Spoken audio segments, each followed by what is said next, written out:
ये जितने भी दर्शक हैं, श्रोतागण हैं, उनको मेरी तरफ से नमस्कार है, जोहार है, जय धर्मेश। धन्यवाद। मैडम, सबसे पहले जानना चाहेंगे कि आपका एजुकेशन कहाँ से हुआ है? मेरी पढ़ाई गुमला से हुई है और उर्सलान कॉन्वेंट से मेरी पढ़ाई शुरू हुई और उर्सलान कॉन्वेंट में पढ़ने के बाद मैं कार्तिक उरांव कॉलेज में मैं पढ़ी +2 की वहाँ से। उसके बाद मैं होटल मैनेजमेंट के लिए Durgapur society of management science के लिए नामांकन किया। वहाँ से मैंने ग्रेजुएशन कंप्लीट किया और डिस्टेंस से मैंने मास्टर्स किया जर्नलिज्म एंड मास कम्युनिकेशन जो है वो मैंने डिस्टेंस नालंदा ओपन यूनिवर्सिटी से किया है, जो बिस्कोमान पटना में उपस्थित है।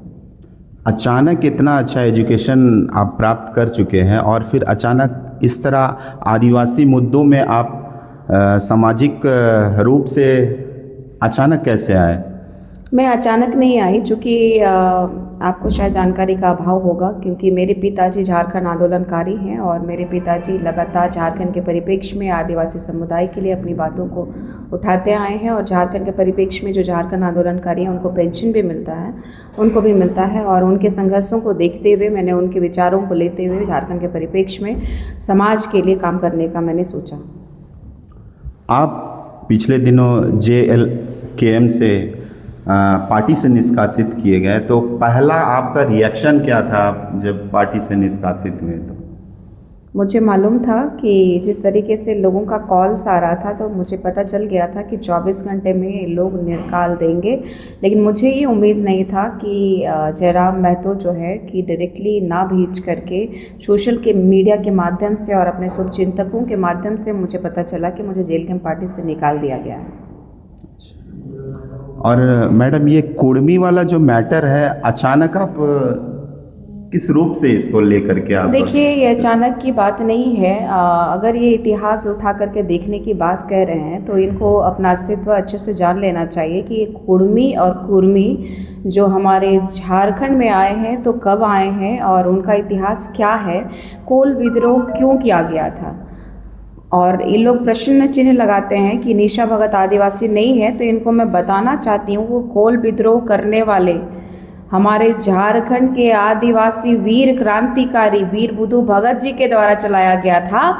और ये कोल का मतलब होता है बुड़बक, और ये कुर्मी और कुर्मी लोगों ने हमें बुड़बक और बेवकूफ़ समझते थे और हमारे जल जंगल ज़मीन ही नहीं, हमारे अस्तित्व पर भी प्रहार करने का काम इन्होंने आज से नहीं 1831 में कोल विद्रोह हुआ था। तो मैं आप लोगों को ये बताना चाहती हूँ कि ये जो लड़ाई जो चल रही है वो ये अभी की लड़ाई नहीं है, ये आदिवासियों का जो हक और अधिकार जो है आरक्षण खाने की इन लोगों की पूर्णतः नियोजित ये प्लान है। ये आदिवासी में शामिल होकर के हमारा हक और अधिकार आरक्षण को खा करके ये जयराम महतो जो है चाहता है कि आदिवासी का दर्जा मिल जाए, तो हम इस झारखंड राज्य में जो 5th शेड्यूल के तहत आने वाला अनुसूचित जनजातियों के लिए रूढ़िवादी परंपरा मानने वालों के लिए और यहाँ के मूलवासियों के लिए झारखंड बना था। और ये जानते हैं कि आदिवासियों के पास कितना पावर है और ये मुख्यमंत्री बनने के लिए ये सब नाटक हो रहा है।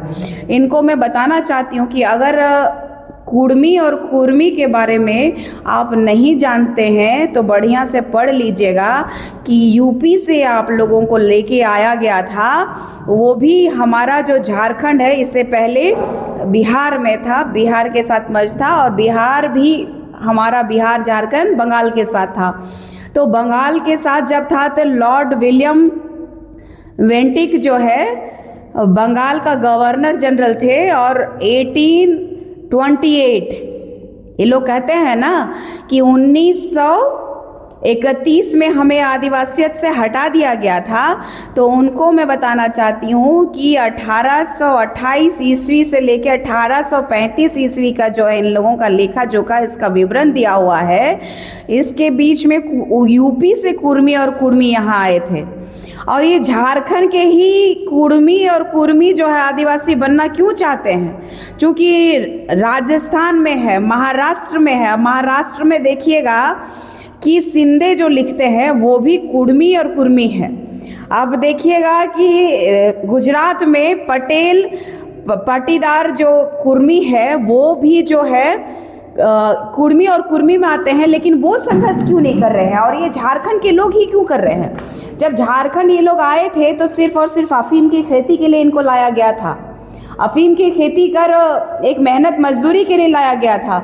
इन लोगों ने आदिवासियों पे शोषण और अत्याचार जो किया था, उसी को रोकने के लिए जो ये लोग हम लोगों को आदिवासियों को कोल का नाम दिया गया, बुड़बक का नाम दिया था, उसका विरोध करते हुए वीर बुधु भगत ने एक क्रांति छेड़ी थी और झारखंड के परिप्रेक्ष्य में जो लड़ाई लड़ी थी आदिवासियों के लिए, इसका प्रमाण आपको मिल जाएगा किताबों में। इसका प्रमाण आप जो सोशल मीडिया जितना चला करके भौकाल टाइप कर रहे हैं, तो वही सोशल मीडिया में आप देख लीजिए कि कुर्मी और कुर्मी की वास्तविक स्थिति कहां पर है।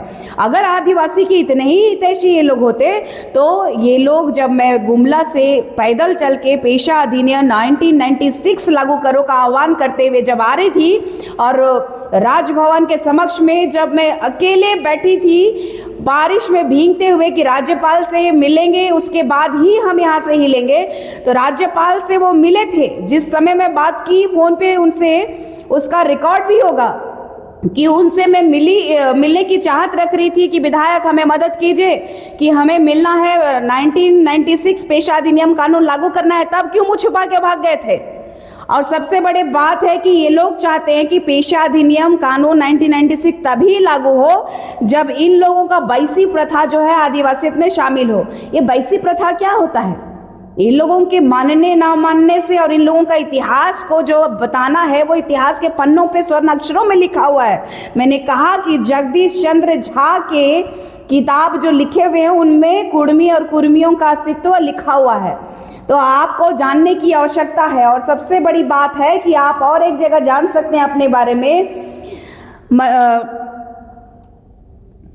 सबसे बड़ा बात है कि ये जो आप लोगों का समुदाय के लोग अभी दिल्ली में कह रहे हैं कि TRI जो है अनुसंधान जो की थी कि ये आदिवासी है कि नहीं, तो आपने कुर्मी होने के साथ साथ आपने दावा किया था कि हम आदिवासी हैं, आप जांच कीजिए और हमें आदिवासी में शामिल कीजिए। तो जांच के दौरान TRI जो है 2004 में रिपोर्ट जो जारी किया गया था, उस रिपोर्ट में मैं आप लोगों को दिखाना चाहती हूँ। ये लोग कहते हैं कि आपको जानकारी का अभाव है, तो शायद आप लोग भी जान लीजिए कि ये वीर बुधु भगत जी की वंशज है जो आपके विरोध में एक जंग छेड़ी थी 1831 में। 1832 में इसका प्रमाण आपको इतिहास में मिलेगा।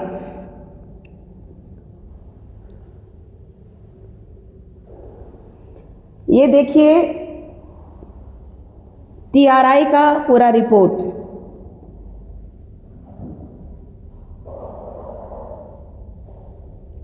इस TRI के रिपोर्ट में अंतिम में क्या लिखा हुआ है आप ही पढ़िए। झारखंड राज्य, एक पॉज करिए। चूंकि ये कहते हैं कुर्मी और कुर्मी कहते हैं कि TRI में जो अंकित है वो आपको साबित कर देगा कि हम आदिवासी हैं, तो इनको बताना चाहती हूँ कि 2004 में TRI का जो रिपोर्ट है उसके अंतिम में लिखा हुआ है, उपर्युक्त तथ्यों के आलोक में तथा भारत सरकार द्वारा निर्धारित मापदंडों के आधार पर वर्तमान परिवेश में झारखंड राज्य के लोगों, झारखंड राज्य में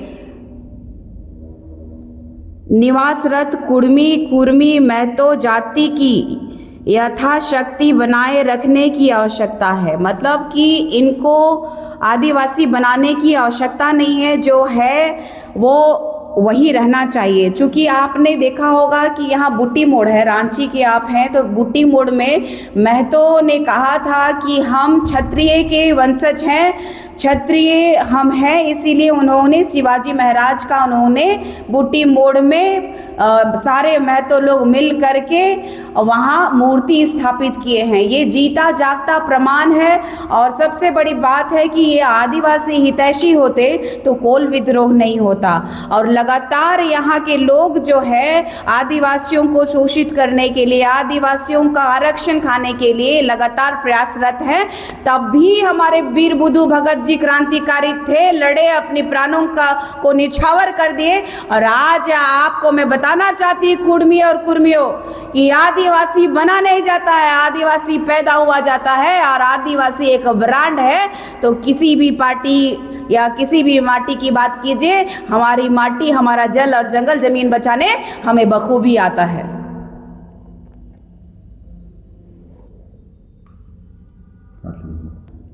कुर्मी और कुर्मी जो है तो पूरे झारखंड में अपना वास्तु स्थिति देख ले कि जहाँ जहाँ कुर्मी निवास किए हैं वहाँ वहाँ जितने भी बड़े बड़े उद्योगपति यहाँ पर जैसे कि कोई फैक्ट्रीज हो तो कोई कंपनी को ज़मीन देना हो तो वो अपने लालच में ज़मीनें दिए हैं, लेकिन आदिवासी जो है वो वाकई जल जंगल ज़मीन को बचाने वाला है।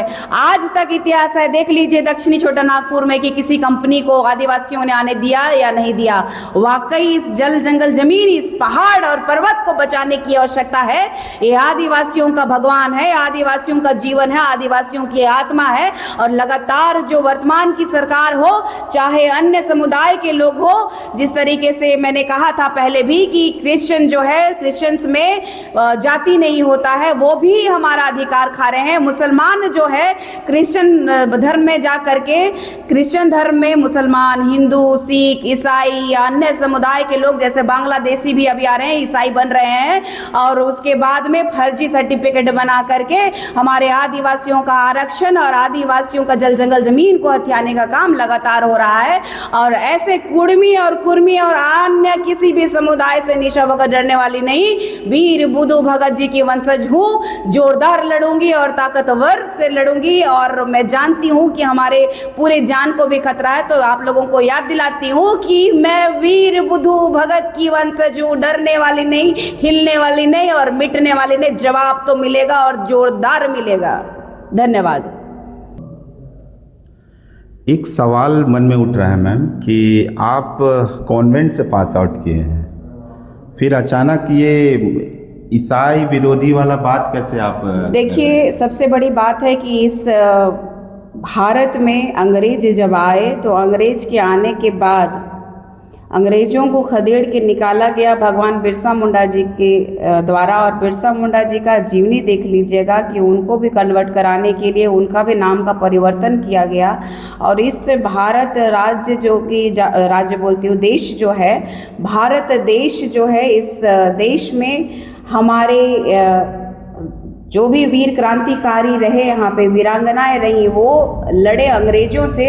और अंग्रेज जानते थे कि हमारा देश सोने की चिड़िया है, और सोने की चिड़िया वो समझते थे कि इसको कैसे लूटा जाए, तो धर्म के माध्यम से वो यहाँ आए। ईसाइयों का अगर इतनी कट्टरता है तो मैं उनके लिए कट्टर नहीं हूँ, उनके लिए कट्टर हूँ जो हमारा हक और अधिकार खा रहे हैं। अगर आप हमारे विद्यमान विधि से अगर चले गए हैं, रूढ़िवादी परंपरा को मानने वाले जो आदिवासियों का जो परंपरा है उससे परे चले गए, तो आपको स्वतः छोड़ देनी चाहिए हमारा आरक्षण। क्योंकि आप देखिए, रूढ़िवादी परंपरा किसको कहते हैं? हमारा आदिवासियत का दर्जा क्यों दिया गया है? क्योंकि हम प्रकृति पूजक हैं और प्रकृति को ही भगवान मानते हैं। और आपका जन्म संस्कार से लेके मृत्यु संस्कार तक और हमारा जन्म संस्कार से लेके मृत्यु संस्कार तक बिल्कुल ही भिन्न और डिफरेंट है। तो सिर्फ और सिर्फ आप जो है लालच में, एक तो आपको चाहिए जात भी और भात भी। आप देख लीजिए कि आपके पिता कितने होंगे तो आपको तय करना होगा, तो स्वतः आप छोड़ दीजिए। धर्म का सम्मान करती हूँ, सम्मान नहीं करती तो मैं चर्च नहीं जाती।